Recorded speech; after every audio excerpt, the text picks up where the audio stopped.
ہمیشہ کی طرح میں پھر سے ہماری بیٹیوں کے اور ان بچیوں کے والدین سے، ان کے ذمہ داروں سے اپیل کر رہا ہوں کہ آپ،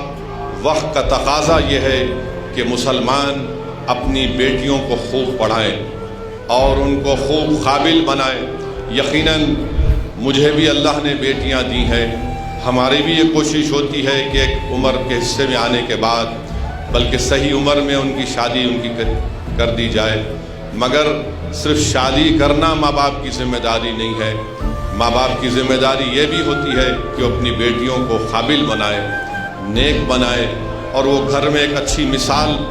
بچیوں کے سامنے رکھیں تاکہ بچیوں میں خود اعتمادی پیدا ہو سکے، اور ان کو تعلیم کے زیور سے آراستہ کر اس کے بعد ان کو آپ اپنے گھر سے رخصت کریے، کیونکہ یاد رکھیے کسی قوم کی ترقی کا راز اس کی خواتین ہوتی ہیں۔ اگر وہ خواتین پڑھی لکھی ہوں گی، اور خاص طور سے جس گھر میں ہماری بچیاں پرورش پاتی ہیں، اس گھر کے ماں باپ کو ایک بہت بڑی ذمہ داری ان پر یہ ہوتی ہے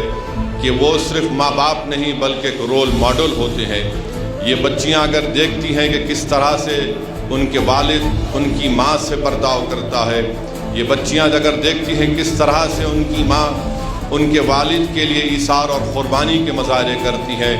تو یہ بچیاں ان تمام عادتوں کو، اطواروں کو اپنے ذہن میں بٹھا لیتی ہیں، اور وہ آگے جا کر وہ ایک بہترین بیوی، ایک بہترین انسان اور ایک بہترین ماں بنتی ہے۔ تو میری آپ تمام سے گزارش ہے کہ ہم کو یہ کوشش کرنی چاہیے، نہ صرف سرزمین دکن میں بلکہ مہاراشٹر ہو، اتر پردیش ہو، پورا ملک ہو، مسلمانوں کو اپنی بیٹیوں کو اپنی خوب پڑھانے کی کوشش کرنی چاہیے، ان کو طاقتور بنانا چاہیے، کیونکہ آج جو معاشرہ ہے، چاہے ہندو ہو، مسلمان ہو، دلت ہو، آدیواسی ہو، اس معاشرے کی سب سے بڑی برائی یہ ہے کہ یہاں پر خواتین پر ظلم ہوتا ہے۔ تو اسی لیے